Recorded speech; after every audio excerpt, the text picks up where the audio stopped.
No.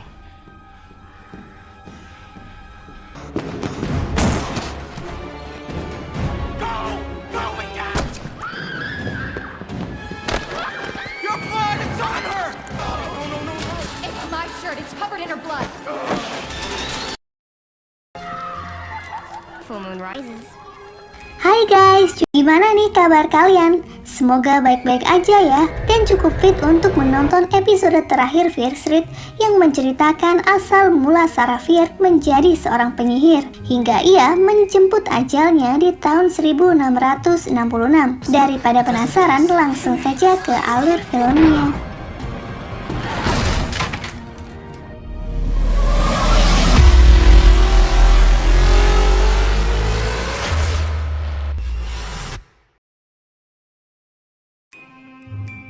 Film dimulai dengan seorang bernama Sarah dan adiknya bernama Henry tengah berada di kandang kambing miliknya.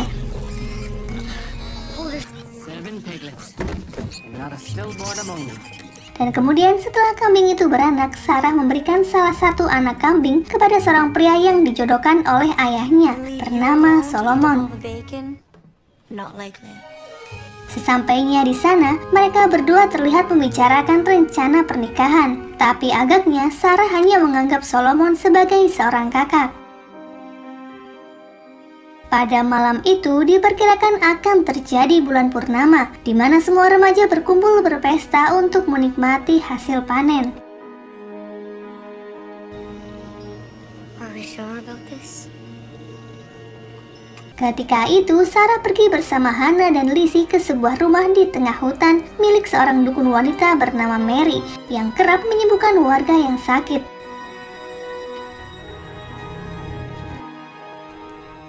She's not here. Find the berries. Ternyata kedatangan mereka adalah untuk mencuri buah yang sangat enak dari si dukun. Sarah yang saat itu melihat sebuah buku mantra membuka dan membacanya yang berisikan tentang perjanjian dengan iblis yang dapat mengabulkan semua permintaan dengan nyawa taruhannya pada saat bulan purnama tiba.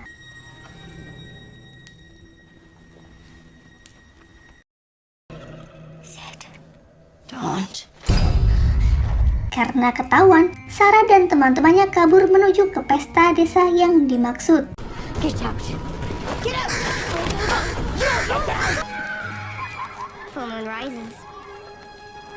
Di sana, para remaja yang sudah memiliki kekasih bersenang-senang di malam yang semakin larut. Hal yang sama juga terjadi pada Sarah dan Hannah yang ternyata pasangan lesbong. To the fruits of the land. Mereka yang bermesraan di balik batu merasa tak aman karena ternyata mereka diintip oleh seseorang.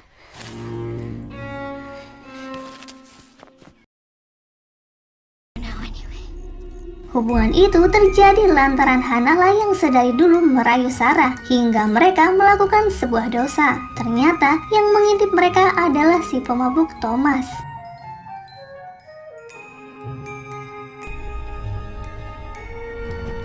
Keesokan harinya, Sarah tak mendapati anjay miliknya di kandang. Kemudian datanglah Hannah yang mengabarkan bahwa ayahnya yang seorang pendeta di desa itu mengalami hal aneh. Terlihat mulut komat kamit linglung seperti orang kerasukan. What does he say? I don't know.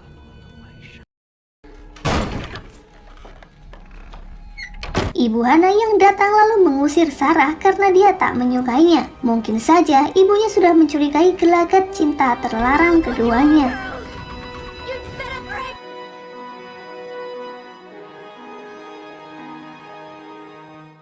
Benar saja, saat itu semua warga terlihat mencemooh Sarah tentang perbuatannya semalam. Karena Thomas telah menceritakannya kepada warga desa. Begitu juga dengan ayah Sarah yang merasa gagal mendidiknya sedari kecil karena kematian ibunya.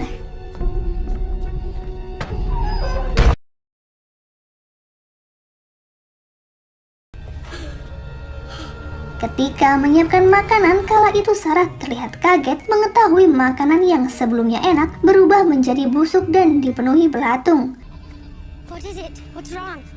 Begitu juga dengan kelakuan induk kambing mereka yang tiba-tiba buas dengan memakan anak-anaknya yang baru saja dilahirkan kemarin. welcome the devil to Union. Keadaan di kota itu benar-benar sudah berubah tak damai lagi. Adanya kuda yang beringas serta ditemukan bangkai Anjay Sarah yang nyemplung ke sumur yang sudah mengotori air penduduk. Kala itu Sarafir menjadi tertuduh akan dosa yang ia perbuat seketika mengundang iblis datang ke desanya dan menyebabkan malapetaka. And as darkness grows within each of us. What was it? I don't know, it was so dark. I thought it was Caleb. Kemudian Sarah curhat kepada Solomon tentang semua hal terlarangnya bersama Hana yang berujung dengan kejadian mistis di desanya. Ia yang saat itu merasa berdosa mengira bahwa roh iblis sudah mengikutinya dan memberi aura kegelapan di dalam dirinya. Solomon yang berharap hidup bersama Sarah agak syok mendengar bahwa Sarah mencintai Hana, sehingga itulah alasan ia menolak lamaran Solomon. Namun apa daya, saat itu Solomon berjanji akan selalu ada untuknya apapun yang terjadi. You can always come to me, Sarah. Namun tiba-tiba mereka mendengar suara teriakan dari kejauhan. Ternyata pendeta yang pagi hari kerasukan mengumpulkan semua anak di dalam gedung pertemuan, termasuk Henry yang tak lain adalah adik Sarah.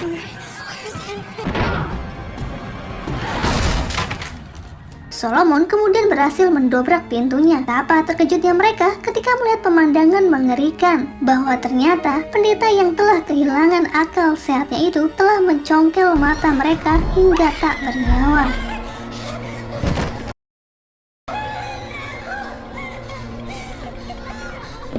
Saat pendeta akan menyakiti Sarah, ia lebih dulu ditikam oleh Solomon. Dari situlah mereka meyakini adanya kehadiran penyihir di desa itu. Malam harinya, dalam keadaan berduka, mereka mengadakan pertemuan untuk membasmi siapapun yang berdosa di desa dan segera mengadakan ritual pembersihan agar desanya kembali aman sentosa. Thomas pun bersaksi bahwa ia melihat Hana dan Sarah bermesum di dalam hutan, disusul dengan pengakuan warga lain yang satu persatu angkat bicara. Situasi yang sudah memburuk membuat Hana dan Sarah berlari menghindari tempat itu.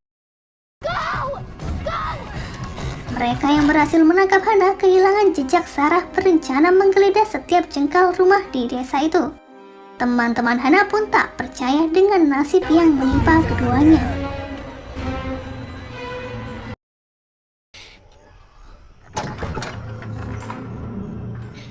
Singkat cerita, para warga kini berada di rumah Sarah dan mendapati ayahnya kini sudah depresi mengetahui kejadian ini. Kemudian, Sarafir yang akan meninggalkan desa menemui Hana yang sudah dirantai dan akan mendapatkan hukuman gantung esok hari. I am to hang with the devil. Mendengar orang yang dicintainya itu akan mati, Sarah teringat akan sebuah buku yang berisikan ritual iblis di rumah dukun Mary.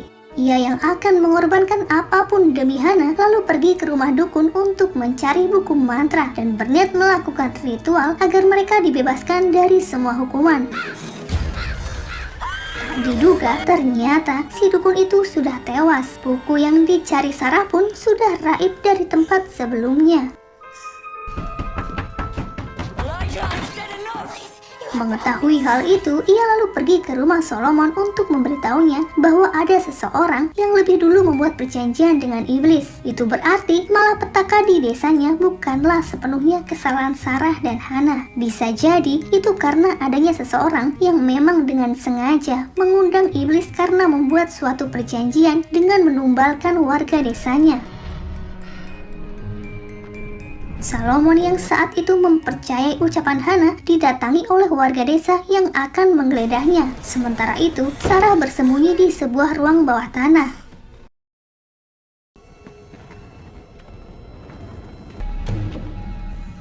Tak menemukan Sarah di sana, pria itu kemudian pergi dari rumah Solomon.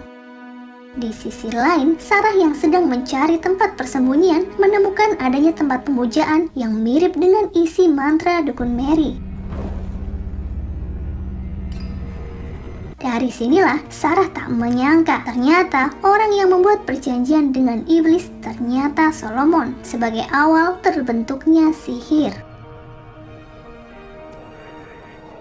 Solomon jugalah yang menghabisi nyawa dukun Mary untuk mencuri buku mantra miliknya karena sebelumnya ia memergoki Sarah dan Hannah sedang bermesraan di tengah hutan.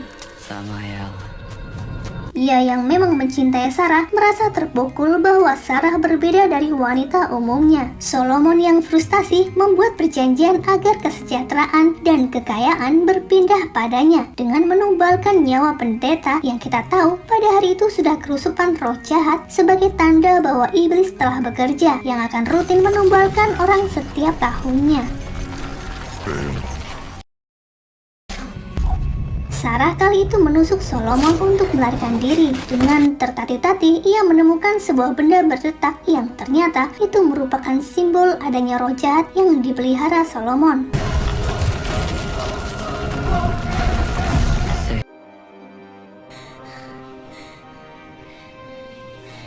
Singkat cerita, Sarah yang akan menaiki sebuah lubang ditarik oleh Solomon. Dan ia pun melawan, karena kejadian itulah yang membuat tangan Sarah terpotong dan tertinggal di sela-sela batu. Ia yang kesakitan lalu bertahan untuk mencari jalan keluar, dan akhirnya ia menemukan sebuah terowongan yang menembus ke sebuah gedung pertemuan tempat pendeta tewas. Sarah yang kali itu berhasil lolos dari kejaran Solomon lalu berencana mengatakan semua ritual yang ternyata dilakukan oleh Solomon. Tapi apesnya belum sempat ia berkata-kata, Solomon datang menghampirinya dan memfitnah Sarah untuk menutupi perbuatannya. Sarah yang kali itu tak bisa mengelak diseret menuju ke sebuah tempat di bawah sebuah pohon untuk dieksekusi. Saat itu Sarah dipaksa mengaku akan hal yang tak dilakukannya, berniat melindungi Hannah agar dibebaskan dengan mengatakan bahwa dirinya lah yang mengundang iblis untuk mempengaruhi pikiran Hannah.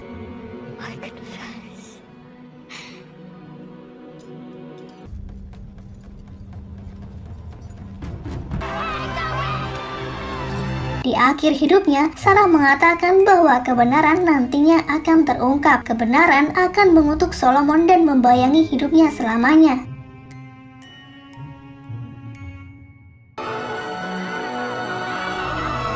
Kini Sarah yang sudah tak bernyawa tergolek lemas di bawah pohon itu. Akan tetapi, teman-temannya memindahkan jasad Sarah Fier di sebuah tempat agar tak ada seorang pun yang tahu.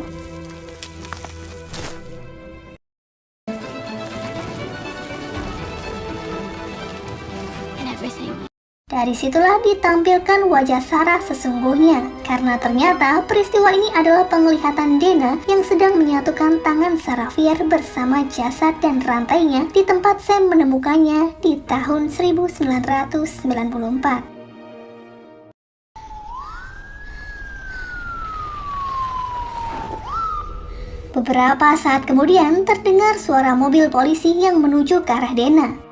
Nick yang kala itu mencurigai keberadaan Josh di tepi hutan dikejutkan dengan kedatangan Dana yang tiba-tiba menarik Josh untuk memberitahu bahwa ternyata selama ini polisi itulah biang dari semua kutukan itu. Nick adalah keturunan Solomon yang berbuat jahat karena kekuasaan, kekayaan, dan semua jabatan yang dimilikinya tak lain adalah hasil perjanjiannya dengan iblis. Seperti yang dilakukan Solomon kakek moyangnya. Hal itu kini diwariskan kepada Nick, dan semua tragedi di Shadyside bukanlah akibat Sarah Fier yang dituduh sebagai penyihir. Nick bisa mendapatkan apapun yang diinginkannya. Begitu juga warga Sunnyvale yang terlihat lebih sejahtera berbanding terbalik dengan warga kota Shadyside. Dan ternyata saat ini para psikopat mengincar Dana karena tak ingin rahasia mereka terungkap.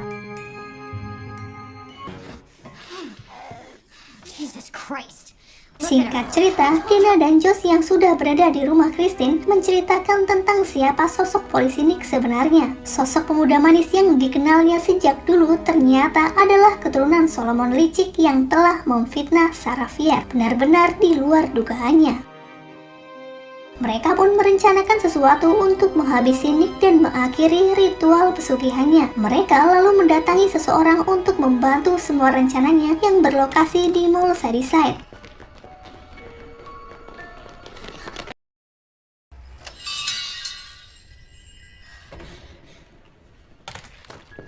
Sementara itu, para psikopat mulai bermunculan dari tempat asalnya di ruang bawah tanah.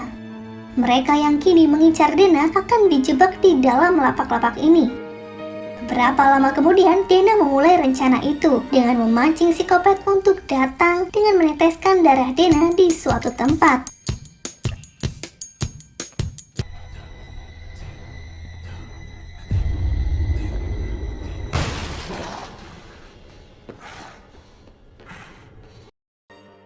Tak butuh waktu lama, para kopet pun muncul dan mereka berhasil mengurung keempatnya di dalam ruangan itu.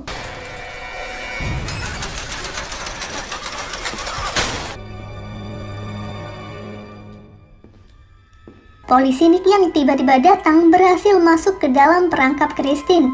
Ia lalu mengguyur Nick dengan cairan yang sudah dicampur darah Dana. Bagaikan senjata makan tuan, sekarang justru Nick yang diburu psikopat.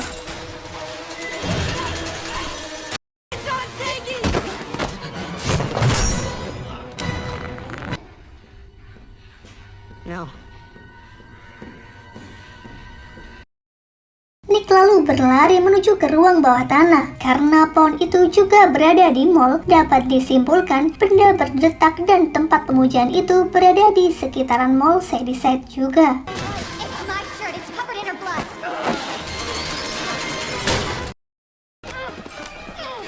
Nick dan Dana terlibat perkelahian yang sengit. Keadaan diperparah dengan Sam yang berhasil lolos dan menyerang Dana. Sementara itu, Christine dan Josh berusaha melawan para kopet dengan berbagai cara, termasuk membuat mereka saling menyerang satu sama lain. Akan tetapi, itu terlalu kuat, mereka pun sudah kehabisan akal untuk menghabisinya. Beruntungnya, di ruang bawah tanah, Dana berhasil mencocol Nick hingga tewas. Dan seketika, para makhluk kopet menghilang dan berubah menjadi kumpulan lalat yang menjijikan.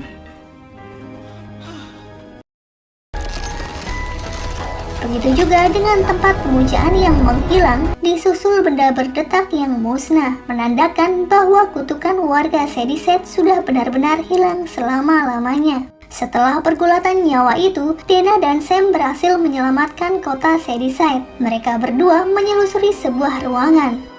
Akan tetapi, bukan mall Shadyside lah pintu keluarnya, melainkan kediaman polisi Nick yang sangat mewah, berbagai fasilitas yang tak pernah mereka bayangkan sebelumnya.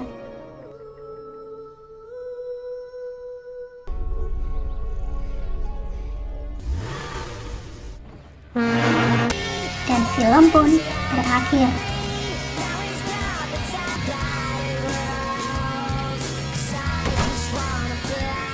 Buat kalian yang penasaran alur film dari awal, silahkan tonton episode pertama dan yang keduanya ya guys. Sekian video dari aku, buat kalian yang suka jangan lupa ya untuk di like, komen, dan subscribe.